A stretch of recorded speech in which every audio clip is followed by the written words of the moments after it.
You know, when we look at sites like Gobekli Tepe and Karahan Tepe, a lot of things are showing themselves to be pretty evident to us. But there are some things that are somewhat missing. And we found stone bowls there, but there's been no pottery that's been found associated with it, even chips of pottery, and they sifted through all of the rubble dust that was used to fill the thing up. So it'd be about impossible for them to have rounded up all the pieces of pottery. It does look like they took a lot of the stone bowls from there, and generation after generation probably kept perfecting them somewhat and utilizing them all the way through the ones that we found in Egypt. There was over 40,000 of them there, and you can see a more perfected form. And I've done a video exposing the reality of how these things could have been created by just a people with simplistic tools, and it doesn't require a laser or a lathe or things like that.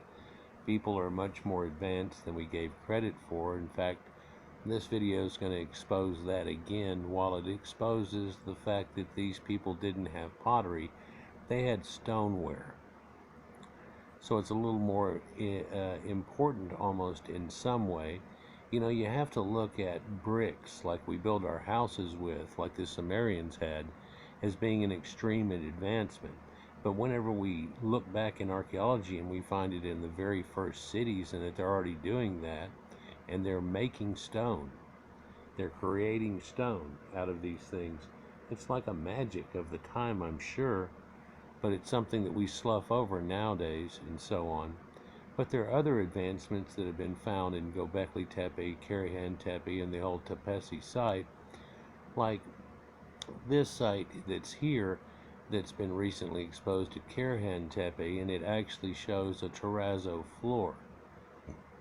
Now, preemptive to them coming out with that, ironically, just a month or two before, I came out with a site that showed that they had built a terrazzo or concrete floor for all legal purposes, and it was multicolored too, where they added red ochre into it and a white chalk into another part and left it striped. So how old is concrete? Because, you know, in a modern day, you might get as far enough in history where they'll tell you that concrete actually means with Crete, and the Romans used a salt water, sand, and salt water to make their super concrete, which still lasts in the Colosseum today and things like that. It's a little different, and our closest analogy to it today, or thing that mimics it, is Portland cement, and that's also ground from ancient coral skeletons, and when slurried back together it makes quite a thing. But pottery is a little bit different. It's usually just made of clay, or a mixture of clay and mud and sand and so on. But what's amazing about these sites here at over 10,000 BC is they had already perfected the idea of making a flat, smooth concrete floor surface, like you have under your feet in your house and your garage and so on like that. They've got that on. But how far does pottery go back? Well, pottery seems to go back much further than any of these sites here. Even though it wasn't found at these sites, it actually shows up in the archaeological record much earlier than any of these sites. And you can tell that these are only partially excavated, so there's still a chance that they'll end up with something. But because they had done, to a pretty good extent, portions of each one of them and found nothing as far as pottery shards, it seems like we probably won't find any at all through the whole site. If you do, you might find them scattered around on the top of the surface, but that wouldn't have anything to do with the site that was buried long ago. Here are a couple of tables end to end full of stone artifacts, where they, on the left bottom part you see here, they drilled a perfect hole through them, and these are generally the starting of mace heads, things before they actually had axes and so on. But some of these are axes, made out of a stone. And on your right hand side is bowl stoneware. Now again, I made a video showing you how bowl stoneware is made. There's some people that do stonework that took the challenge and everything, and while it takes quite a long time compared to using a modern lathe system, these people are able to pull off something which mimics the Egyptian stuff pretty well, and of course that's the standard. But this standard here generally is not as nice. But a lot of these bowls you can look at, like in the bottom right foreground, the light colored bowl that's right there that you see and so on, is actually at perfection. It's something that had to have been created by a spinning, and they think, well, the bowl's on there spinning. No, the bowl was held still and the cutting device was spinning into it, and then they cut it as thin as they could on the outside for that. It takes quite a bit of talent to do something like this. But again, what we're going to show here is before they had even made this stoneware and stuff, they had actually made pottery in different locations, more east of here. So all of these sites that you see where it has a terrazzo floor just like this right here, and a Valle Core that's somewhat 9,000 BC and so on, we don't find pottery in this Anatolian area that we're so focused on until about 6400 BC or so, and that ends up coming with the site of Catalhoyuk, which we'll look at here in a second. But just to make sure we know what we're looking at, here's pottery. So this is like from the movie Ghost and things like that. But how do ceramics go back? I mean, pottery is one thing where it's using for an utensil, bowls, cups, so on. But how old is actual ceramic use? Well, ceramic use, ironically, goes back 28,000 BC. Where they have found a Venus statue, which I've done a separate video all about. This Venus statue is not a young maiden, but a woman, a mother, and so on.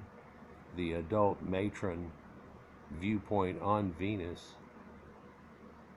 And it is made out of the same material, and it's been fired and so on, to the point it's actually got a somewhat of a glaze on it, which is pretty amazing. But it again dates to that dating, and that gives you an idea of who we're talking about. It's like Cro-Magnon man, whose genetics have been found to be still here today from about 29,000 BC as haplogroup N, which led rise to a lot of the haplogroups such as R and so on, and that ended up being a group of Natufians and so on, the Aryans that we know about, and so on. But this statue that's here is not actual pottery. You know, it's just a piece of clay work. And we do have Hallfels man, and the Lion Man of Hallfels, but it's made out of tusk. And it's been carved out to be a man with a lion's head, like Leo or something, like you think of, you see in the Egyptians and so on. But it's not actually made of ceramic, whereas this is made of ceramic. So that's the oldest ceramic piece that we have so far, but that's a little bit different than saying something like a bowl. Now, where we found these bowls at, the oldest place, we found some that were 12 and 14 and 16,000 BC. And then we found a group of them over in what we call Asia today, but over in the east, somewhat near the area that the people domesticated cattle and horses and so on too. And in this cave, in an area that's now part of China, they ended up finding a whole lot of these pottery shards that are here. And you can see that there are scratches all on the outside, but they're uniform. And there's also some decorative points on them where they have dots, where an actual finger was pushed into them to give them a little bit of style, and even holes like in here that are put through them and used for like carrying, with having a piece of rope attached to them and so on.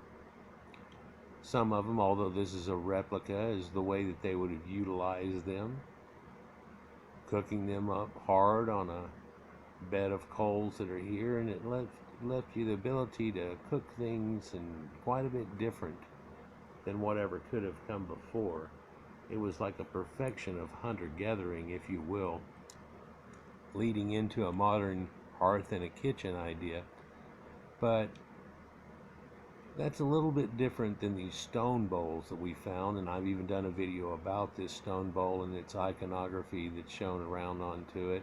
But it again is a stone bowl like is found in Egypt and so on, and it's not that difficult to do once you know how to do it. The idea is that people perfected it, and it doesn't seem to pop up like popcorn like we're almost led to believe by a lot of people, for it goes back over 10,000 BC and well into the last ice age.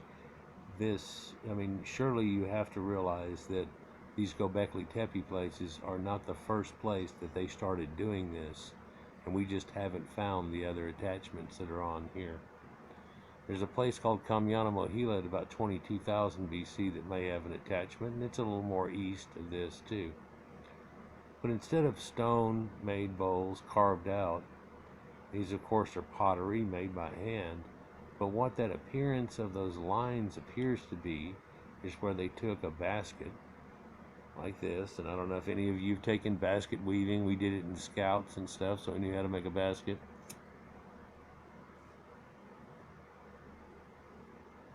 But what they did was, to make this hold water, they ended up smearing mud on the inside of it. Now, they used these to cook with, so they maybe even put a coating of mud on the outside of it. But whenever they would cook it, it would end up getting to the ropes and all the cordage that's there and burn it away. And when it burns it away, it basically leaves just a piece of pottery, and so you're left with a piece of pottery with these lines that are on it like you see here. Now again, this technology was not really at Gobekli Tepe and places like this, but it was found over here in a cave system in part of what we call China today. And there were hundreds of pieces of these little shards, and the first few that they found are about like this, but they were able to look at the stratigraphy of this thing and date it and realize that, hey, these people that we thought were just Stone Age people had a lot more going on.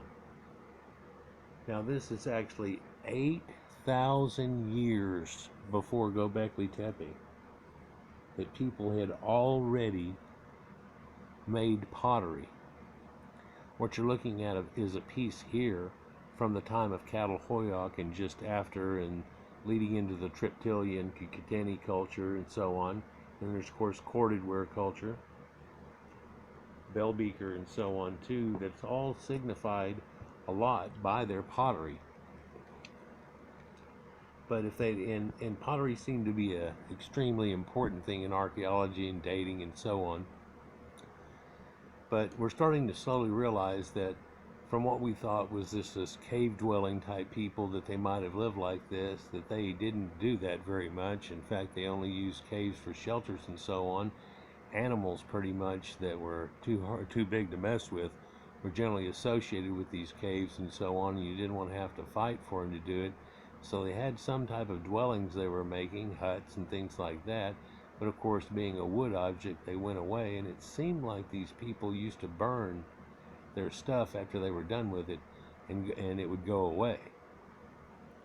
Now at Gobekli Tepe, they've made a bunch of different scenes here, and this almost looks like a coffin type of thing, but they realized off scraping on it, on the interior of it, that actually they brewed up beer in large quantities and kept pouring it into here. So they didn't have individual glasses of beer, but they ended up making keggers. And this was your water supply. You know, water could have all kinds of bad things in it, and these people had already realized it in the Wayback Machine. But there's been some papers to come out, and basically these papers end up showing you where these come from. And this is up in the edge of Russia and Siberia off the Sea of Okhotsk. This I've talked about before. My dad was doing electronic warfare in the Air Force. For right off the Sea of Okhotsk up in this area are the islands like Shemya and so on that actually lead into Alaska.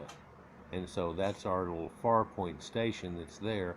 And they used to fly off the Sea of Okhotsk and get chased back by Russian fighters, and they played stuff back and forth, and you can see that this is just inland in that area from there, and a close-up is showing you where we're talking about in relation to it. But all of these shards seem to have this one thing in common, that they've got this basket weaving effect that's stuck onto them. Although if you look at it in general, they show 3 or 4 different types of basket weaving that they used, and it looks like a couple of them are associated with the cooking.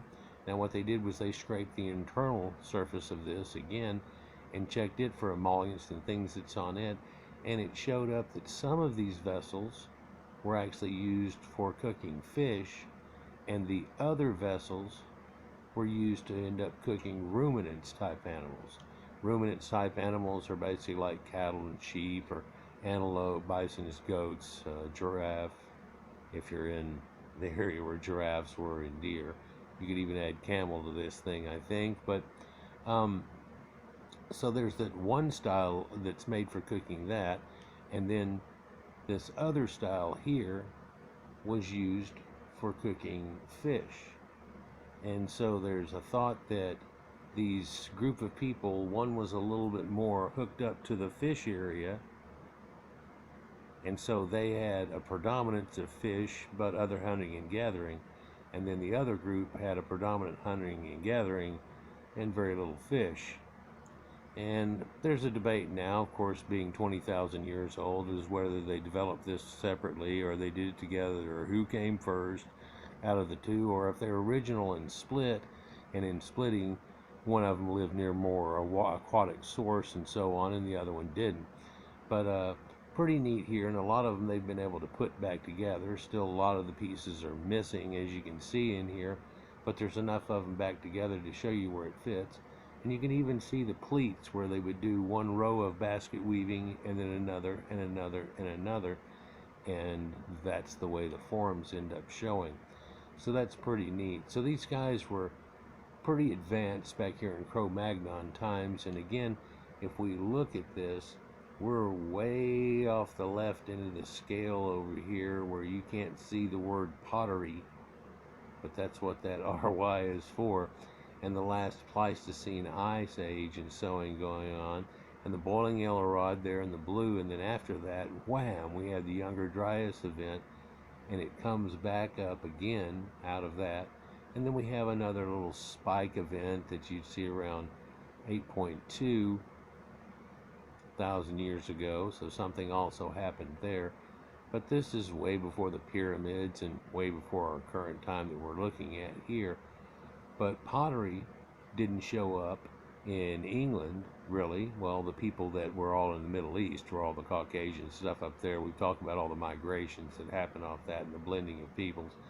So that didn't even happen till up in this range right in here. But in the Middle East, you can find some pottery in this range right here. But right here in the Gobekli Tepe time that we're looking at here, there is pottery, and it goes back before that dating, just not associated with those exact same people.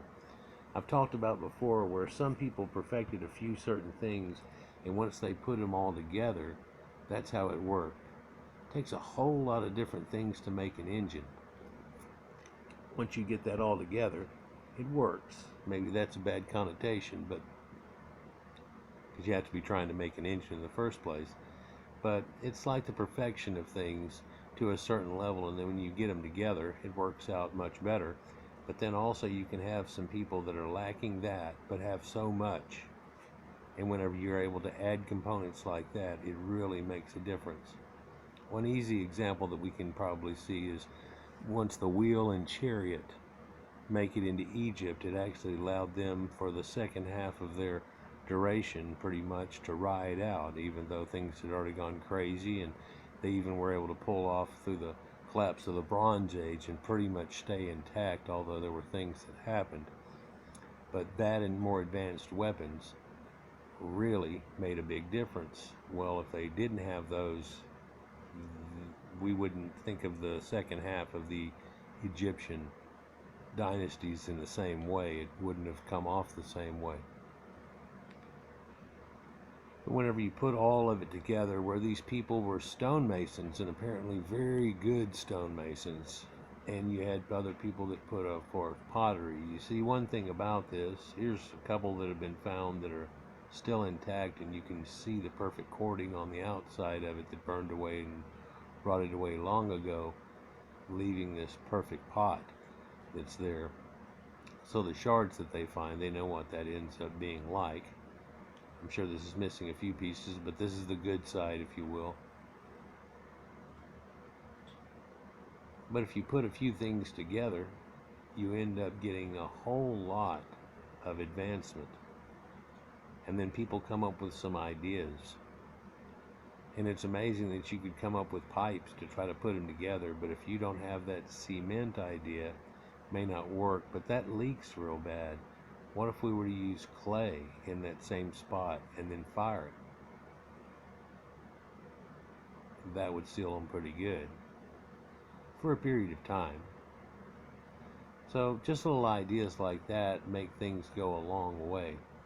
But how old is this pottery that's there? Well, it's way earlier than the European culture that's there, but it seems like the people that are attached into this are probably the ones that end up becoming the Europeans in the first place, or eventually, actually, if you say. And they had quite a bit of advancements for humanity all the way through it. And while some of their portion didn't have pottery going on, they apparently were the first startings of stonemasons, if you will. Then there are other craftspeople which are able to pull off things that are involved with pottery, which are even more important in some way. You know, the perfection of making stone bowls is one thing, but being able to make one in less than 6 months is another. For you literally could have somebody making a bowl while you go and get some